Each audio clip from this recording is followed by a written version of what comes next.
I'm sorry about the fan noise in the background. The laptop is crapping out, and there's not much I can do about it. Anyway, so here are some of my thoughts about schooling.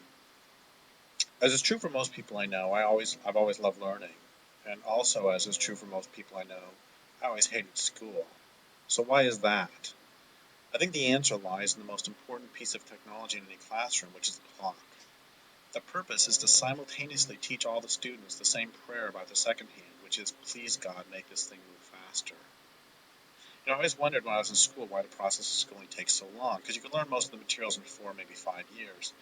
After they teach you addition, subtraction, multiplication, division, decimals, fractions, what else do you really learn until algebra?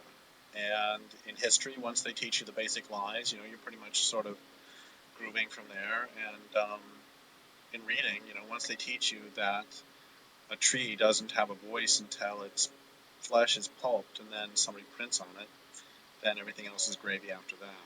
But anyway, the point is that it took a long time for me to realize, for all through junior high and high school, I thought that the purpose of school was to break us of the habit of daydreaming, because I spent you know all of 8th grade winning the NBA National Basketball Association championships with a turnaround fadeaway at the jumper, and I spent the next year winning the World Series. We got really boring doing this like 50 times an hour.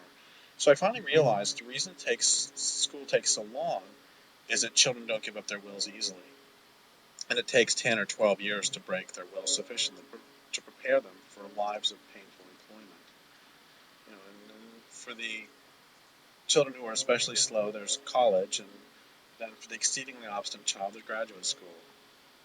Um, but the point is that the primary purpose of schooling is to teach children to give up their wills to authority. That's the real meta message that's always there in school.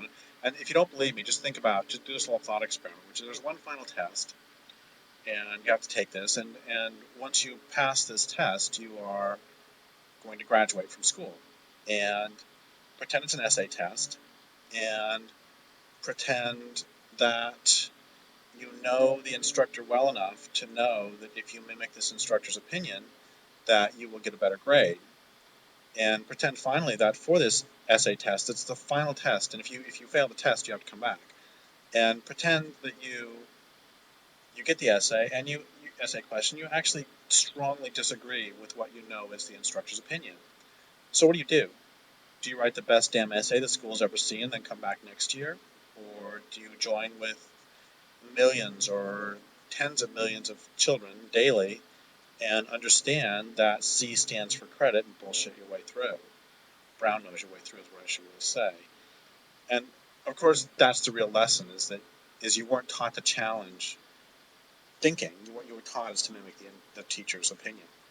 And of course, that teaches us how to be adults. Throughout most of our adult lives, most of us are expected to get to work on time, to do our boss's bidding, as she does hers and he is all the way up the line, and to not leave until that final bell is rung. And is expected to watch the clock, counting seconds till 5 o'clock, till Friday, till payday, till retirement. When at last our time again will be our own, as it was before we started school. And it's crazy. I used to have this habit of asking people if they liked their jobs. About 90% say no. What does it mean when the vast majority of people spend the vast majority of their waking hours doing things they don't want to do? What does that mean? And so let's back up and go a different direction for a second. You know, or I guess this is the same direction that we're taught in school. We're taught not to question country, God, capitalism, science, economics, history, civilization itself. We're not taught to question those. Um, we're taught once again to follow experts, the teachers.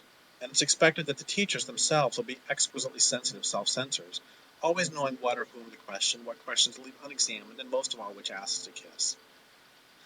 And think about this. One of the reasons for this is pretend you wish to make a nation of slaves, or to put it another way, you want to procure for your nation's commercial interests a steady supply of workers, a population pacified enough to not resist the expropriation of the resources.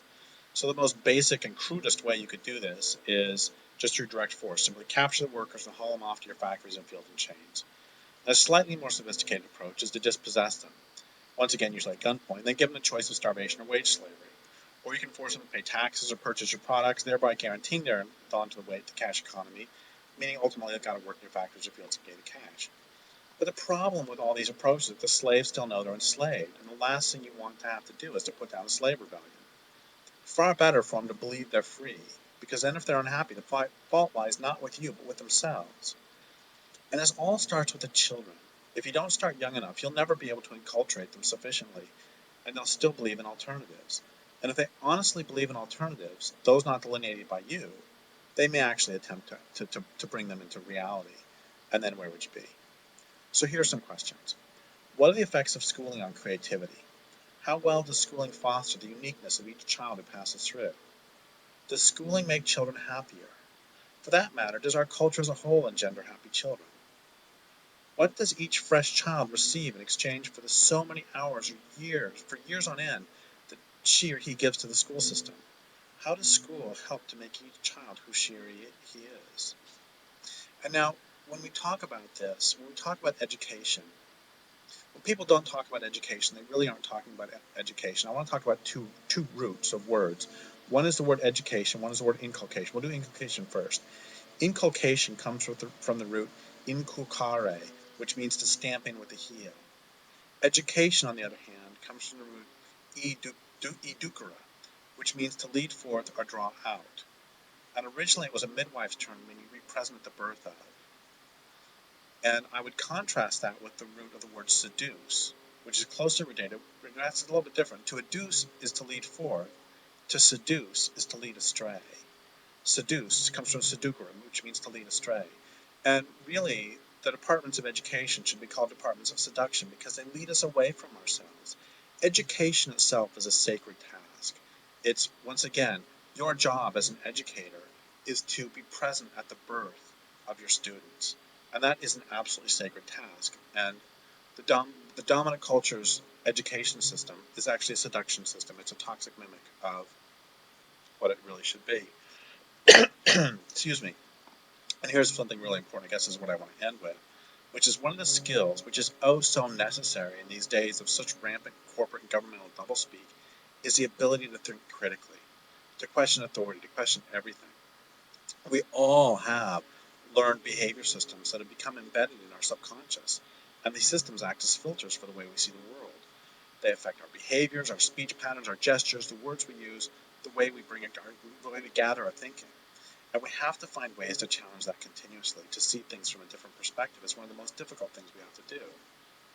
And so, one of the things I think is really crucial that is completely failing in school is to teach children how to think critically and to teach students how to think critically. And I've always thought that the most important thing that we can teach students as educators is to teach them, I'll end with this really, that one of the best teachers I ever had, one of the best things he ever said to me was, never believe anything you read and rarely believe anything you think. And I think that is our job as teachers, is to help to be present at the births of free men and women who think and feel and act from their own hearts and minds. And capitalism cannot stand that, and oppression cannot stand that. So we have our work cut out.